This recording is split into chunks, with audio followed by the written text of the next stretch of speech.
Today in the pedal vault, the Digitech HardWire CM-2 tube distortion.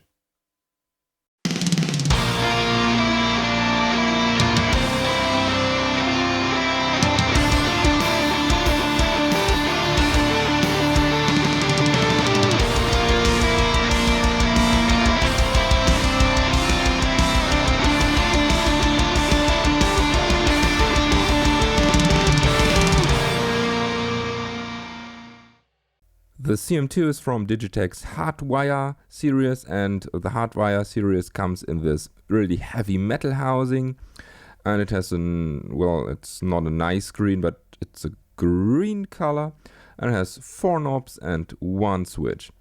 The switch toggles between classic and modified, and we have our typical controls for every overdrive or distortion pedal: level, low, high, and gain. And what's really special about those knobs is that they are not floating, they click every time you turn them. So I'll show you it here.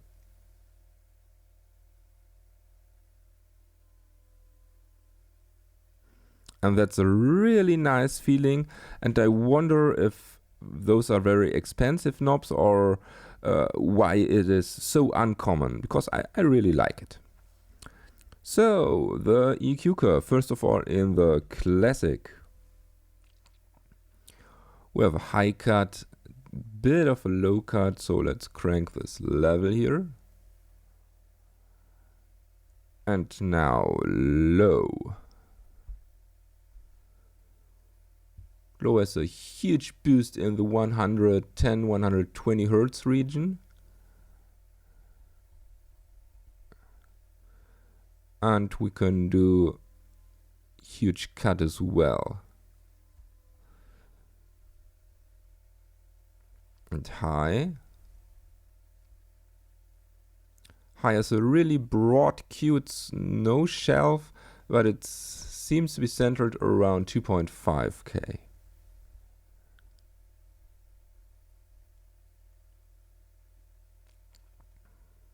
You can also cut it, although here it looks more like a shelf. So gain slightly increases the volume, but nothing extraordinary. So modified, volume drop and a huge bass cut. Okay. Well, modified seems to be more modern, and modern guitars have less bass. So low, do you still do 100? Well, yes. 100. Well, yeah, it's 120, maybe a bit higher, but I don't think so. High. Still the shelf, or the selfish. Dummy learning English. Great. Okay, that's it for the EQ curves, and now let's hear how this pedal actually sounds.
So for the live review part, I want to try out how well the tube distortion handles a slightly overdriven amp as well as some chainsaw. So therefore, my signal chain is my PV Vandenberg. This is quite new. I think I haven't used it this much, if at all.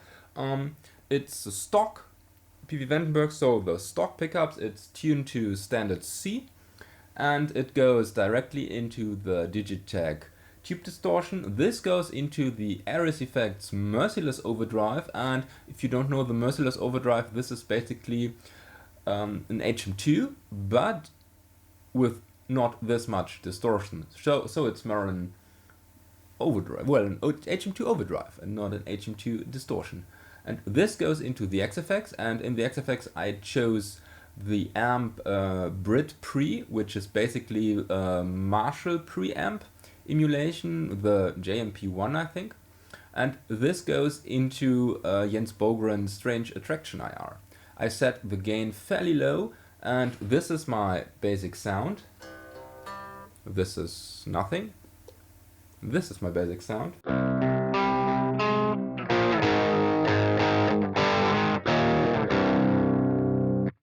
So, first of all, let's just activate the Digitech and see how metal I can make it.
Really cool, maybe a bit nasally, or well, there is one frequency that I don't like.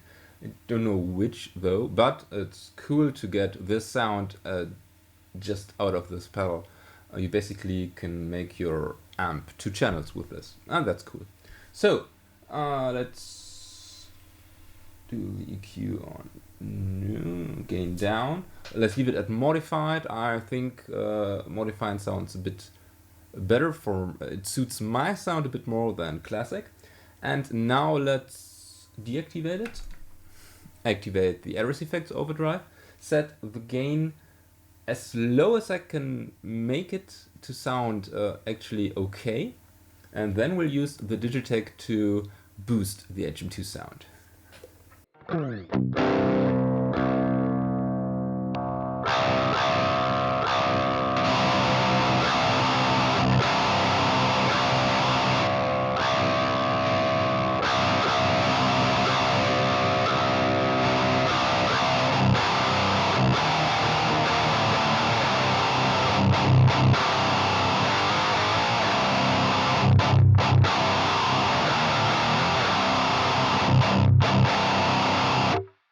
Okay, a really dry and dirty HM2 sound. Now let's make it even more filthy.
I like it. Well, it's a bit noisy, you can hear it, but that's okay. I don't have any noise gate activated. Even at extreme settings, it sounds musical, at least in this particular purpose. And well, that's cool. So here comes the verdict. You know, there was basically only one reason why I purchased this pedal, and that's Jeff Loomis. He used it sometimes with Nevermore, I don't know when, but he used it, and when Jeff Loomis is using something, I want to try it out because I'm a huge Jeff Loomis fan. In the clean channel, it does the job nicely. You get some nice distorted sounds out of it, although I would call them overdrive. In front of the driven amp, you can spice up the sound quite a bit. You get huge distorted sounds, a really modern sounding, works, well, like a tube screamer on steroids, I think. Really cool. The modified classic switch is very subtle, but it adds some compression in the modified setting, and well, it's a bit looser or more bassy in the classic setting. That's really cool. In front of a fully distorted amp, the switch isn't very effective, but that's okay. I especially like the low and high controls, because on most tube screamers you only have a tone control, which is basically your high control. But here with this thing you can specifically dial back the lows and make it even tighter, and that's cool. So all in all, I think this is a cool purchase. I don't know if this is the best tube screamer in the world. I don't know if it's even the best tube screamer that I own, because I'm not so much into tube screamers, but it's a cool pedal and I know where to use it. So, today's question: what do you think about this pedal? Or what do you think about the HardWire series from Digitech in general? Let me know down in the comment section. And if you want to support this channel, please look in the description. There are some links you can click on and buy some fancy stuff. So with this said, thank you for watching. Don't forget to subscribe. May the force be with you and have a nice day.